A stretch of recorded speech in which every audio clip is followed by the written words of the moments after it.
Saya tengok tadi macam net worth Tuan Faizul sekarang 9 figures So maksudnya ratusan juta, betul ke? Bergantung kepada siapa yang ditanya. Sebab kadang-kadang saya tertanya macam mana kita nak define jutawan ni. Adakah dengan total cash yang dia ada lebih daripada sejuta, total net worth dia lebih daripada sejuta, ataupun dia just pernah hit million in sales? I would say the official millionaire punya definition would be net worth lah. Jumlah aset tolak jumlah hutang. Kalau baki dia tu lebih daripada 1 juta, you are technically a millionaire. Right? So if you are talking about 1 billion in cash, ada orang yang pakai definisi macam tu. Nothing wrong, itu masing-masing lah kan. But the correct definition is nilai aset tolak dengan nilai hutang. So for me, because our company is worth, last valuation, last fundraising about 400 million. Fundraising dapat 400 million? 400 million punya valuation, and I pegang more than 90% share. So because of that, on paper, I guess I'm worth that much lah. So maksudnya okay, cuba walk through kita orang. Maksudnya kalau valuation 400 juta, macam boleh dapat valuation tu? Apa mathematics behind it? 400 juta. I mean, you pitch your company, ada investor beli, and dia cakap okay, aku percaya company ni value dia sekian, that's why aku nak berlabur pada valuation sekian. So dia contoh macam Bitcoin ataupun even property ataupun watch or anything lah kan. Is value that orang bagi, iktiraf. Yang tu menyebabkan benda tu, value tu ada value ataupun tak lah. For example, we can argue kan, kasut engkau worth 1 billion ringgit, tapi if no one wants to buy from you or agree you that valuation is 1 billion ringgit, then kau ngarut je lah. Right? So in our case, because we did fundraising to the public melalui ECF ataupun equity crowdfunding officially bawah Securities Commission, and valuation terakhir kita 400 juta. Right? So because of that, I guess you can argue my net worth is 9 angka. We are also in the process pergi IPO. So kalau IPO jadi in the next 2 tahun, we hopefully lebih lagi lah daripada situ. Memang Tuan Faizul daripada kecil-kecil nak jadi jutawan ke? Tak lah bro. Yeah. Aku macam mana cakap mungkin sebab dia trauma pada kecil. Trauma. So I mean I don't realize this kan. Kenapa kan? Cuma aku start kerja umur 13. And kenapa start kerja umur 13 tu? Because my dad, despite ada satu kerja and 2 business, still tak ada duit. So he doesn't understand how to manage money. So he can make money tapi he doesn't understand how to keep it. Dia tak reti macam mana nak menyimpan. So duit masuk, duit keluar, duit masuk, duit keluar, duit masuk, duit. Senang cerita, aku pernah jadi miskin. Alright? So aku masuk universiti, aku tengok kawan-kawan aku, ada yang bapak bagi motor, bapak bagi kereta, aku tak ada apa-apa kan. And I have to travel 3 jam setiap hari naik bas mini. Zaman-zaman dulu kan. Alright, and ni kat mana? UM. Oh, so memang orang KL lah? Orang KL. I duduk Sentul, study kat UM. Right? But because I don't have money, and duit beasiswa tu cukup untuk bayar duit kuliah buku, so I work at Starbucks. So in order to survive, to dapat duit poket tu, and my father at that point of time susah kan. So he has to focus on my two sisters dengan my mum. So aku kerja lah Starbucks, kumpul duit untuk beli motor. Right?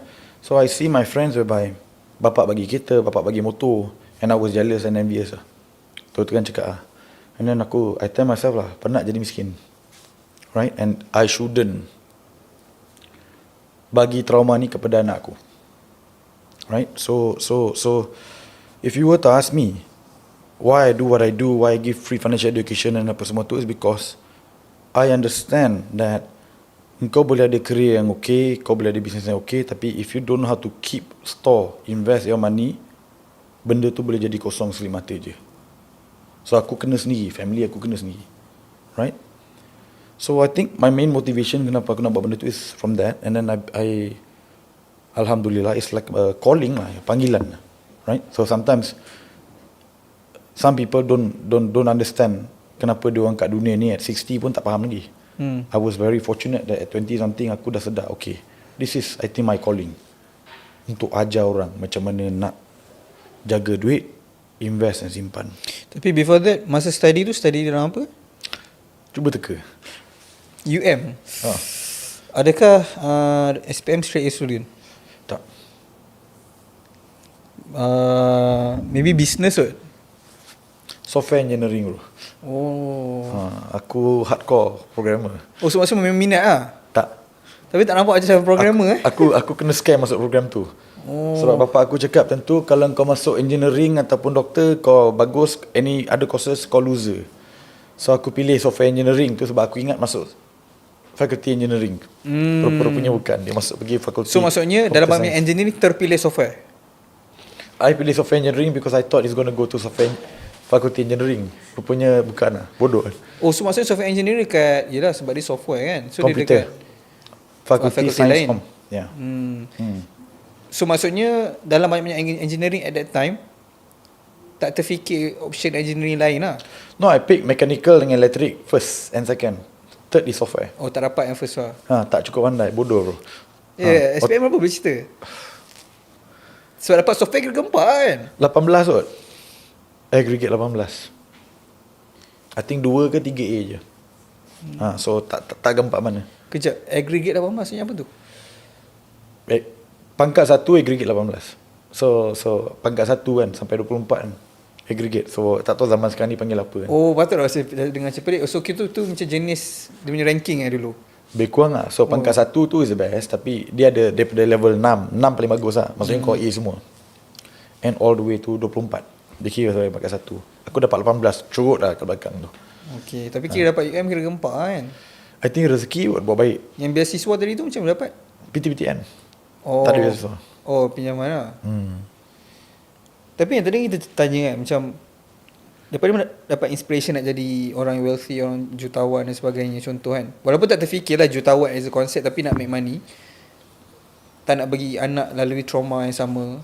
Tak ke rasa macam sebenarnya untuk anak tu bagus ada hunger nak cari duit tu, compared to dah selesa daripada kecil dah ada duit? I think dia bergantung bro. So again, people are gonna flip over this kan. I think you should raise daughters very differently compared to you raise sons. Laki kau kena buat hidup dia separah yang boleh, seseksa yang boleh. Sebab dia kena dilatih jadi ketua keluarga. Kena bertanggungjawab. Tak boleh lembik. Perempuan perlu dibesarkan dengan penuh kasih sayang. Sebab kalau dia tak dapat kasih sayang kat rumah, guess what? Dia akan cari kat luar. Right? So I mean aku cerai 3 tahun lepas. So I'm on dating apps apa semua tu. I have a lot of people who are in their 20s datang kat aku and tanya, are you looking for a sugar baby? Apa? Time, at that time? I mean like 2-3 tahun lepas lah. Selepas divorce? Selepas divorce lah. So are you looking for a sugar baby? In fact sebelum divorce pun banyak je kot. Kau tanya tim aku yang jaga social media aku, ada je hantar gambar titik lah, kote lah, macam-macam ada. Nanya, nak sugar baby tak? Dia orang lah pening kan. So sebab aku tak nak baca apa-apa kan. Right? So most of the time I think if you get sufficient love kat rumah, provide semua benda dan apa semua benda tu, hidup tak susah sangat. Susah sikit nak fikir ke arah tu untuk jual diri lah. But when you are not okay financially, so susah sikit for the woman. And for woman tu option tu banyak. Banyak je lelaki yang dah okay kan, career dan apa semua tu, will be very happy to, ambil dia as a sugar baby dan apa semua tu lah. Right? Lelaki tak ada that option. So kalau lelaki ada option untuk jadi sugar baby, aku rasa banyak je lelaki yang nak kan. Tapi macam you don't have that option as a guy lah. Right? So yeah. So I feel that if you are trying to raise daughters, it's very different compared to trying to raise guys.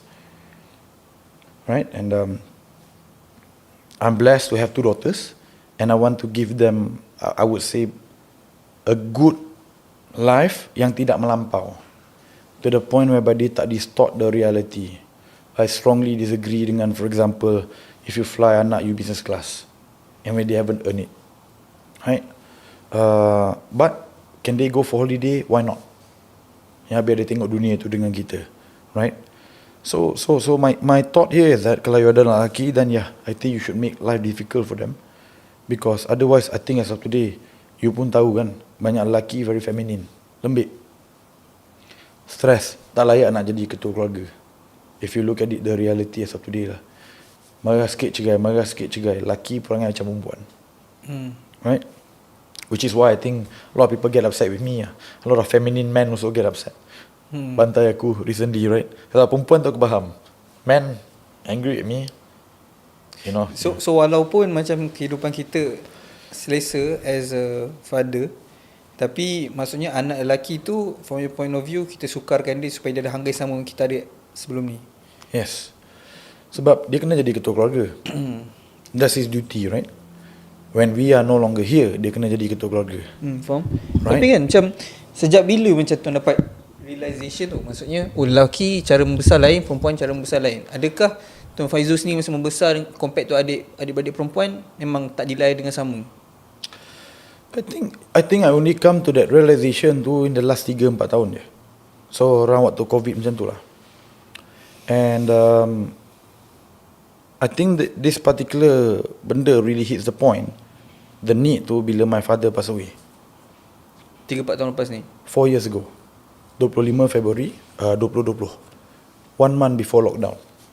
Right? I was dekat Indonesia at that point of time, and dia sakit jantung, kena heart attack.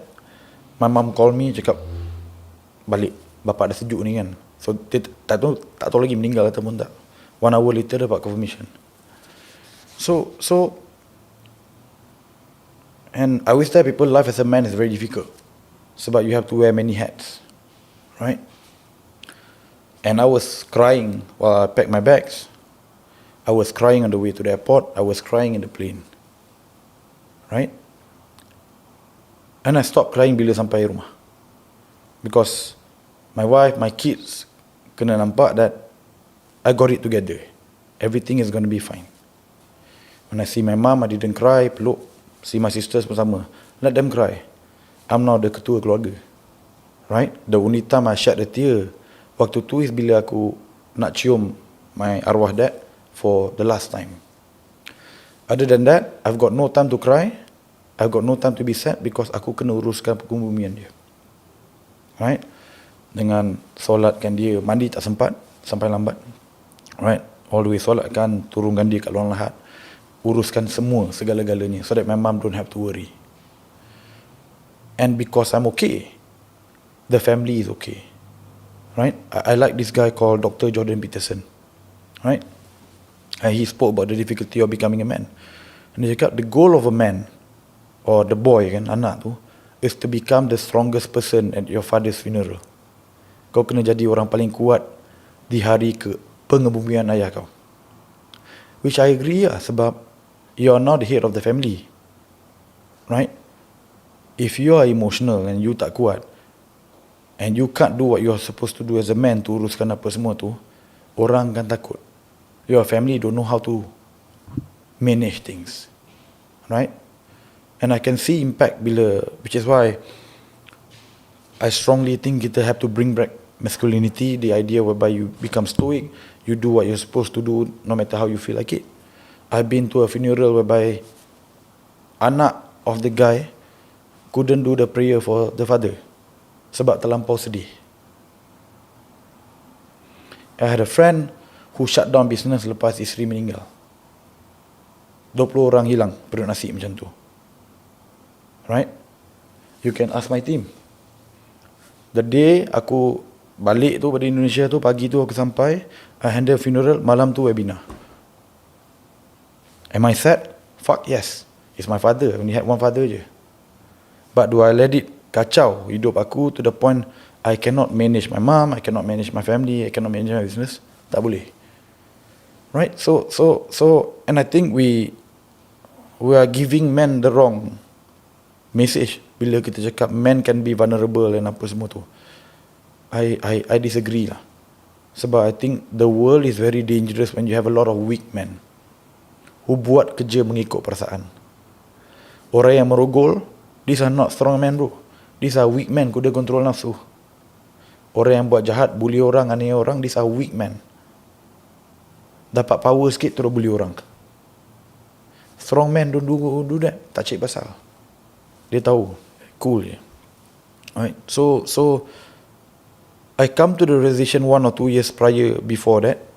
But I think that moment of truth tu, yang aku sedar benda tu sangat diperlukan, is during my father's funeral. Waktu penguburan ayah aku. So basically moment realization tu disebabkan kita perlu strong dekat kita punya father's punya funeral, so that in order untuk dapatkan result anak yang macam tu perlu dibesarkan berbeza dengan wanita. Yeah. Women are allowed to cry. Men, you cry. Waktu tengah sujud, you can cry. No problem. When there's no one, cry. Cry your heart out. But not in front of your wife, or your mom, or your sister. You have to be the rock for the family. Because they rely on you. Right? They rely on you. So, you don't have a choice.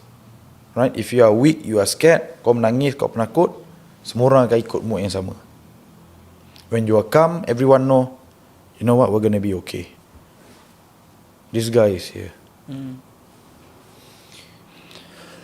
Macam wanita kan ada macam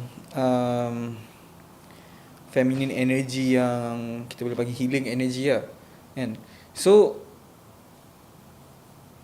Assalamualaikum guys. So kalau korang pun nak belajar buat money online, semua menggunakan social media saja, macam student aku ni, kau tengok dia boleh buat 1,500 aja dengan satu video pertama je. Dia belajar straight daripada aku. Ataupun macam Syamim ni, dia buat apa? Dia buat almost RM1,000 menggunakan TikTok Shop saja. Ataupun kalau korang nak buat menggunakan live ni boleh. One of aku punya student ni nampak almost RM500 menggunakan TikTok Shop live. So kalau korang nak belajar, klik link kat bawah, join Audis University. Sekarang kita open hanya RM90 saja sebulan. Kalau korang tak nak kita naikkan harga, join sekarang.